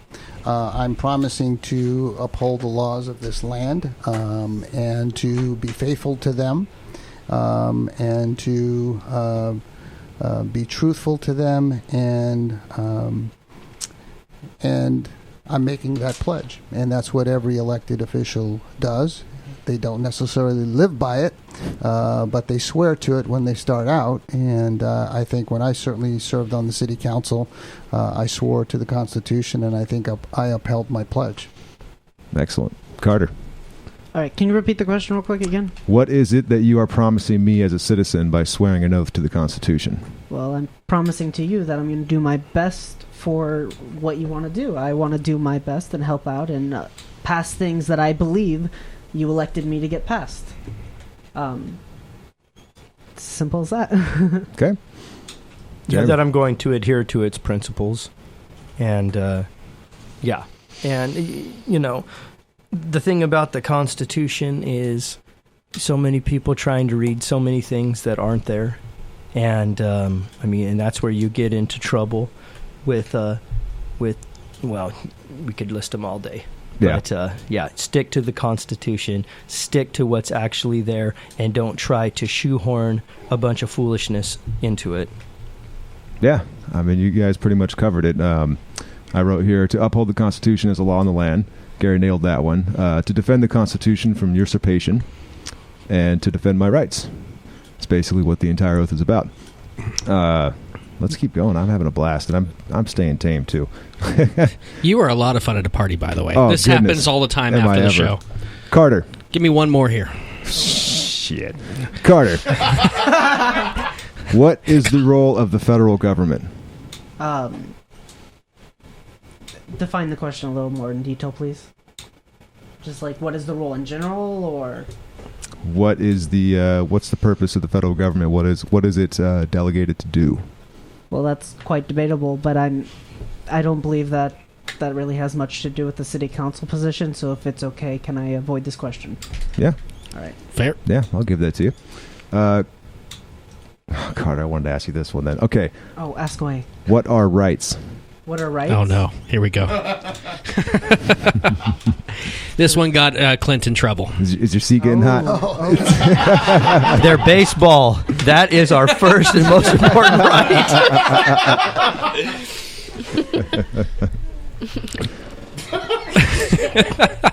You passed on the last one. Who wants to take a stab at this one? Someone break this down. What are rights?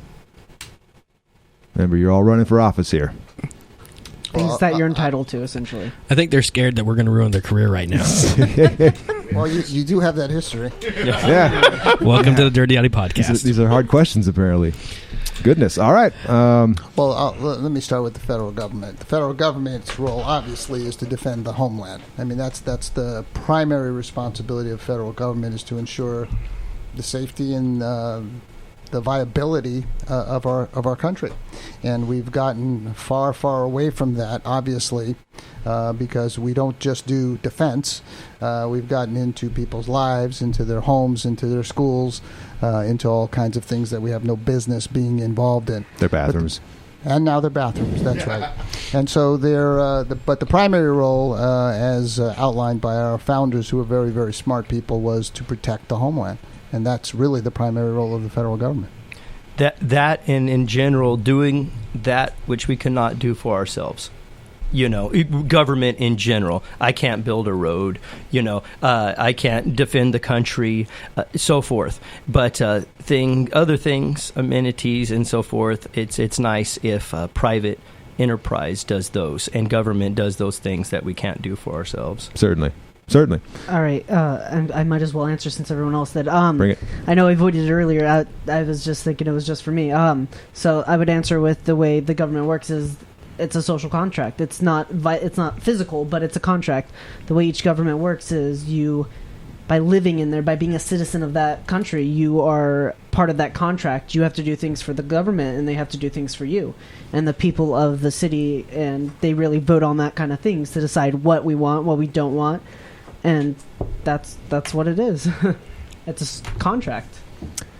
I respect you stepping to the plate, man. I want to tear into you so bad right now, but Johnny would rip me in half. Don't do that. Let's do one more. If the government gets involved in something that should generate revenue, if the government has to do it, it's a bad idea, because if there's money to be made, private enterprise will come in and make that money. They're honor bound to fist bump it. Yeah. They'll come in and do that. All right, last one. This is for all three of you. What are taxes? Oh, God. I apologize in advance. Thank you for the apology. Who wants this one? What is our taxes? What are taxes? Well, and there's a cynical answer that I'm high. not going to go out there. The answer is high. Yeah, well, they clearly are high. Well, taxes are the theory behind them is to the citizenry pays taxes to provide services. The problem is, as is typical with government, that we've gone far from away from what are the basic premises of taxes, which is to have a tax to provide service, such as Navy, Army, Marines. Somehow that has to be funded, and so there are taxes. But while those taxes would certainly seem appropriate, we have more taxes that are clearly not appropriate. And we are a heavily taxed, overregulated state, country, municipality. We pay taxes far beyond what was envisioned by the founders. And people don't even know that anymore, because the government steals the taxes out of the paycheck before you ever see it. So people are completely desensitized to understanding how much they pay in taxes, because they don't see the money. It's gone. Unless you're really, a fiscal steward and know exactly what you're making and, how much you pay in taxes, people really, they don't really know. Yeah. And so taxes are a way that government has really gotten control of people, because we are all slaves to government, because we are overtaxed by government. And people in the private sector have a silent partner, that is the government. They never take any risk. The government has no risk, but they share in all the upside. Yeah. And so taxes have become very burdensome. In principle, in theory, you're supposed to get something so you get a service. The problem is we pay taxes, we don't get that service. That actually nailed both my points. Involuntary and state funding. Beautiful. What I was going to actually say is, I don't know when the last time you got a paycheck, no offenses, but when you get your paycheck, it tells you how much taxes are getting pulled out and how much you're paying, and it actually tells you everything. I have had employees, of course, complain, and then I've had them like, oh, yay, I got less taxes than last time, and it actually tells you what. It may tell you on a pay stub, Carter, but people become desensitized to how much really is being, frankly, stolen from them, because you become desensitized to it. You don't realize that when you've made $200 and the government's taken $50, that $50 is a lot of money out of $200. Oh, God, I would want that. I've done overtime a lot in my job, and so my normal 40 is great, but then I've learned that once I hit hour 12 of overtime, hour 13 is the bad one, where I actually make less money than hour 12. I've been taxed as a single man with a child, but I don't get to claim my child. I end up paying 46 to sometimes 52% of my check. The more you work, the more you're penalized, because I'm in a quote-unquote higher tax bracket, and I keep hearing, you'll get it back in taxes. I don't. Ever. So it's Obama phones. Yeah. And that's why a lot of folks aren't working, because government benefits sometimes are better way to go financially than working. That's how out of whack the system is today, that there's help wanted signs. You can't even get someone to work there because they're doing better on the government dole. I've had people apply for apartments that were on 5 different government programs. One person collecting 5 different paychecks from the government. It's out of control. The whole system's out of control. It's obviously abused. There are YouTube videos that will show you exactly how to go about it, actually, to where you'll never have to work, and no one will ever have to work. I'm doing something wrong here. I'm kind of tired of waking up at 6 a.m. Yeah, work? That's stupid. We do have actually, I didn't know how to handle this, a question or a statement on the YouTube here. This is a conservative group overall. I'm a very liberal girl. I would like to know how they can represent us instead of their own ideals. And before you guys answer, I don't know if that's even possible. It's if the candidates don't fit your views, they're not your candidates. I think, would that be a safe enough answer, or do you guys... No, I don't think that's accurate. I think as somebody who's an elected representative, you need to give voice to everybody, whether you agree with them or not. I just think that's very, very critical. Whether you end up supporting their issue or not is another story. But, everyone should have a voice. Everyone should be listened to. Everyone should be heard. And then when it comes down to it, you're elected to make the call. And we have our own beliefs, our own set of principles. I mean, that's what we're outlining for people as we're running for office. And then, we make our decisions within our own set of beliefs. But everyone, whether they're liberal, conservative, moderate, libertarian, whatever, should have a voice and should be able to express themselves and hopefully win the argument. Well, thanks for making me the bad guy, Gary. All right. Can I interview? Carter, go ahead. All right, thank you. I'm sure everyone has Google, but actually look up what a conservative and a liberal define as. The definitions of a conservative is someone who wants to stay with traditional values and doesn't want change. The definition of a liberal is one who wants to usually go away from it. By usually stay with conservative values. It's usually just keeping things the same. And liberal is actually defined as wanting things to change. So if you want a change, then you are a liberal. If you want things to be different and away from traditional values, you're by definition a liberal. So Trump is a liberal and Hillary is a conservative? In different areas, sure. Label, I don't like labels as it is. I mean, you can be labeled absolutely. as you are Republican. That doesn't mean I don't want somebody who just goes party line. So, Gary, your answer was correct, and I'm sorry I'm such a jerk here. I think that you do listen to everybody, and I think at the end of the day that the constituents of whether it's a city, a district, what have you, will go with someone who shares most closely their values as far as the majority of thought in the district. District 6 is a very conservative district. Every precinct is red, and I think it's a very clear choice in this election. If somebody wants the free market conservative candidate, they'll vote for Jeremy Pearce. If they want the liberal big spender backed by the unions, they'll vote for Garry Bredefeld. I'm always trying to be very nice to Jeremy, but he continues to spark this. I am supported by the police and fire labor unions, the very labor unions he tried to get endorsed and by. Many other unions, Gary. And there are other unions. Well, this goes to the question that the woman just asked, which I wasn't going to hit Jeremy on, but I'm going to now that he addressed it. I met with the building trades labor unions. They wanted to meet with all of us. They gave us all invitations. Jeremy and Holly Carter said, I'm not going to meet with those people. Why? Because it doesn't play into my political agenda, which is to act like he's a conservative, more conservative than I am or whatever. I'm going to give voice to everybody, whether labor, business, whatever they are.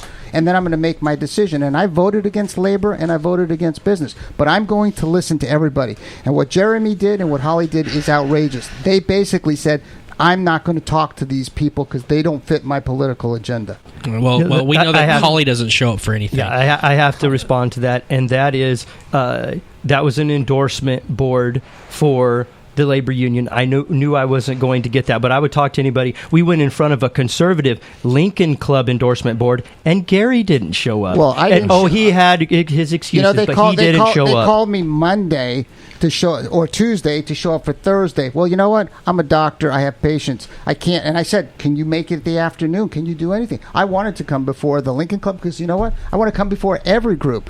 But I have a feeling they weren't interested in really talking to me because it was really set up for Jeremy. I'm gonna call a halt on that one. And by the way, I'm gonna give all of you guys credit because you guys showed up here, and no one needs to show up in this place. So you guys are all awesome in my book. All those who were here. I have two questions. I want to wrap this up, and I want to give you guys a final closing statement. First question. This should be fun. Let's say you are elected and you get sick for a long period of time. Let's say like you had valley fever for 6 months. Who in this room, or even possibly not in this room, would you choose to sit in your seat for that period of time to act for you? And this is someone either you like or you feel their ideals are close enough. Well, if somebody that's not already on the council or an elected position, I would pick my wife. because she's got 2 degrees, including one in political science. She worked for Congressman Radonovich. She might be even more to the right than I am. And so I think she would be an excellent choice. I see what you did there. You circumvented, but she is in the room, so well played, well played. Yeah, there's nobody that I could think offhand. You know, my interest really would be somebody, I wouldn't be looking for somebody who's far right or middle right. I'd be looking for somebody who's principled, somebody who has integrity, somebody who's going to listen to both sides and try to make the best decision. That's the way I do things. And I think that's what's most important. Let me tell you, when you're on the city council, if you're not principled primarily, if you're don't have integrity primarily, if you just act like you're the ultra-conservative or you're the liberal or you're this or that, you're not going to be effective. What's most effective for the people is somebody who's principled and is going to listen to everybody and then try to make the very best decision that they can. All right. And Carter. Repeat the question real quick. Basically, if you could pick someone, and I stated in this room, but I understand this is going to be a hard question. No one actually wants to endorse someone else here. I'll endorse someone real quick. I'm going to endorse my dad, Carter Pope. His named after him. The first CP1. CP1. My child will be C3PO. So. Well, there you go with the Star Wars vote. Thank you very much. Hey, don't steal my line. Well played. All right. Anyways, I would do my dad because he's a very intelligent man. He does listen to both sides, and I love my dad, so... All right. Last question, then I'll let you guys do your final statement. What does a successful term mean to you? Gary, you have the experience. Why don't you go? Well, I think a successful term is that you can point to when you started year one, and 4 years later, you see some very positive changes that have taken place in your community. One, it's safer. You've built up a police department and a fire department and a code enforcement division. Perhaps you have more parks. They're safer, they're cleaner, they're greener, and perhaps you have other things, other amenities that have taken place in your community, and you've enhanced the quality of life throughout the community. That, to me, would be success. Okay. Carter. All right. To me, success isn't measured by how far you go. It's measured if you're trying to go, and if you go at least a little bit. No matter what, I believe you are successful. You're doing a great job because you are at least trying to make a difference, and when you're trying, that's what matters. When people are actually doing their best to do their best, that's important, and that's what's beautiful. So success is not measured by how far you can go. It's measured by how hard you try. Okay. So even a little scratch at the surface, I think that's success. All right. And Jeremy? That I worked as hard as I promised. That I tackled the issues that were on the mailers that I sent you. I'm going to be one of 7, and so it will take others, and I'm already building those relationships, and have the endorsement of a number of folks already on the city council because they know I'm ready to lead and keep to my word. But another thing besides tackling that agenda is that I leave you not loaded with debt. That's a big thing too. Okay. Now, we're going to go ahead and skip that break. We're going to finish this all off. I know we're running late, and this could go, I mean, every time we do this, we could probably go for 14 days. Yeah. Now, there's so much, and it's an important thing, and it's unfortunate that too many people don't think of it as important. You have so many people who don't vote.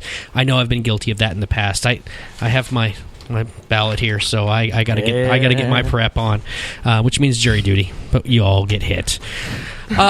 We'll start with Carter. Give me your final closing statement. The reason why people should vote for you. Although we should have saved best for last, but I guess I can go first. He's getting into it now. Thank you very much. I'll be here all week. I'll be here all week.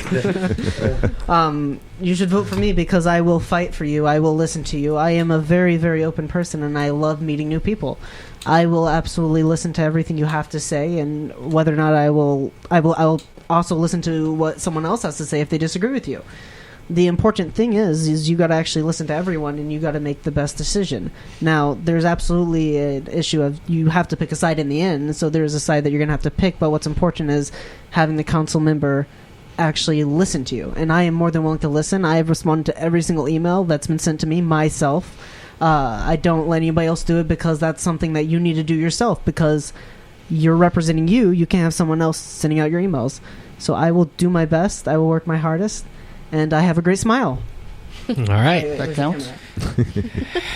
Who wants to go next? Sorry, guys, that was a good one. Jeremy or Gary? I'm going to go next because I think Gary, the elder statesman, has earned to go last. Not old, but he's the elder statesman. He's been there before. I'm going to show him the respect. I notice he's done that through the night. That little passive. No. I think Fresno is at a crossroads. This election's going to determine whether we stay the course of fiscal sanity that we've been on recently, or we turn the keys back over to the big spenders.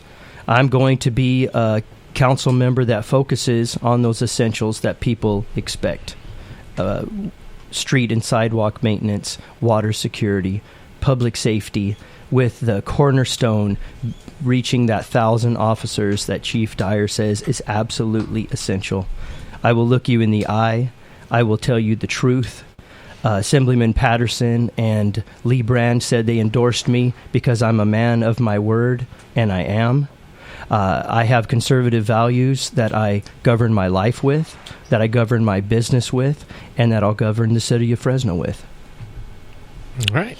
And Gary. Yeah, and I'm running on my record. And I'm very proud of the record that I had when I was on the council. I was a very strong voice on the city council. I represented the people in District 6 and made sure that their concerns were addressed, whether it was development issues or neighborhood parks or bike lanes or trails. Whatever it was, they had a voice in Garry Bredefeld. I fought hard for them, and I fought hard for the city. And I did so with integrity and tremendous principle. And, Jeremy, alludes to, big spenders. I allude to Jeremy as the great naysayer, the people who want to hold the city back.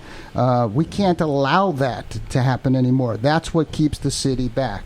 And so his big issue with me is around the stadium, and that's fine. I think we agree on the majority of making the city safe and it being about public safety and police and fire and code enforcement. Those are things we agree upon. I see myself as conservative as anybody running in this race, but I also believe in having the kinds of amenities that we need in the city. And that's why I'm supported by Mayor Ashley Swearingen, who kept us out of going bankrupt. She knows what's involved in it, and she also knows the stadium was never an issue. She's told people to stop using it as a political weapon because the stadium is 0.5% of what the general fund is. But we've needed that stadium, and I think I've demonstrated how important the stadium has been to the city. So my interest in running again is to come back and fight hard for the people in District 6, just as I did before, and improve the city. And that's why I'm looking for the support from them again. All right, thank you. And our last candidate, Holly, final closing statements. Yeah, that's about right. Okay. Thank you, gentlemen, for being a part of all of this. The interwebs, who I didn't answer the questions to, I'm sorry there's so much, and I'm not a Ray Appleton who can handle this all. But it's a lot to handle, and I hope you guys got something out of this like I feel I have. I think everyone here in the room is. Gary and Jeremy, as much as you guys were going toe-to-toe, we also saw during the break as you were sharing sushi with each other. It was very cute, and I hope we got a picture of it. Gary and I have an interesting friendship. But, it's okay to disagree on things. It's the greater purpose is helping. I respect everybody who runs. Carter, Holly, Jeremy. I've gotten to know Carter a bit, Jeremy and his wife. They're fine people, terrific people. And so it never is, for me, personal. I mean, we have different points of view on some things, and we agree on a lot of things. But I know they want the same thing that I do. They want to improve their community. And so I commend them for the effort. This is not an easy thing to do, as they well know. I've done it before, so I kind of knew what to expect, but I'm sure they've learned this is a very, very tough thing to do. Well, we did... I didn't hit on too much. Carter, can I get one thing I really like about you and part of you being here? I know you didn't get much of a chance with a lot of the media outlets out there. You're as new to politics, I think, as we are to politics, and that's not a knock. because it's good that youth is interested in going. When you talk about the candidates around the room, you could talk about same old politicians. Gary, I guess you get to fall into that category. We need something new. Well, that could be Carter. That could be Jeremy. It's first time for both of you guys, correct? Yes. Yeah. Or we can use someone savvy, like the person who doesn't show up for a debate. There's options out there. You just need to listen to what's going on. Carter, because you're the young one, I want to give you one last thing to say here. Woo, all right. So I want to start with it's being a new candidate and stuff, and being new to the political field is a good thing because it actually gives you the ability to go in a different route than what has been gone before.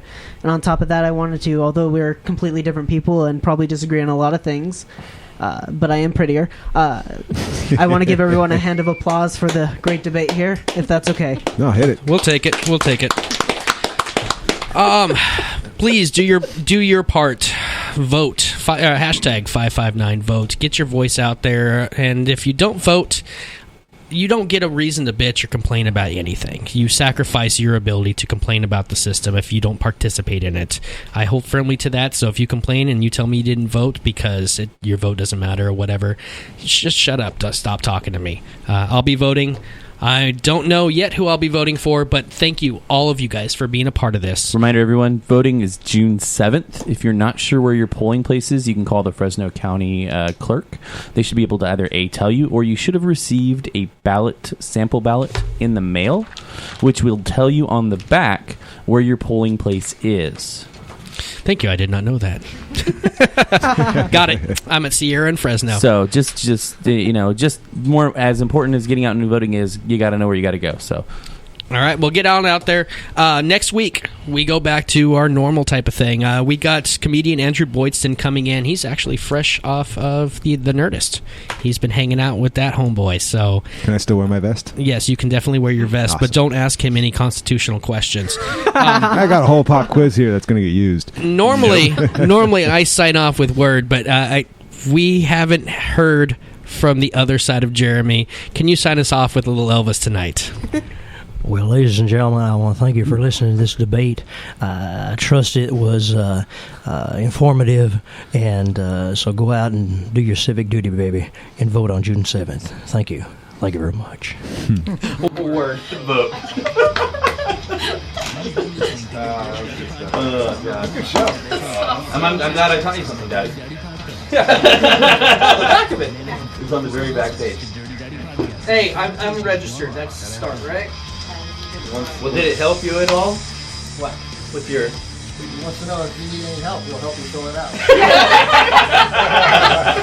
I got a couple mailers in my car I'd like to show you first. I think the only person he's got a mailer from is the one who's not here. I had two that was slid underneath my doormat tonight when I came home. Are you serious? Yeah. I was like, oh, that's interesting. From Holly. Yeah, two slid right underneath the... They it was must like, be okay. Well, they had the address, so... Oh, it had the address? No, they had my address. So. Pictures. Yeah, let me get one picture with everybody, and then... Oh, yeah. Good. Oh yeah, we were sitting down.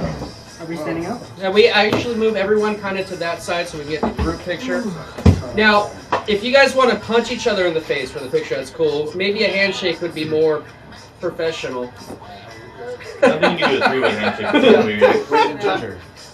Oh, just Want to stand in any certain spot, or?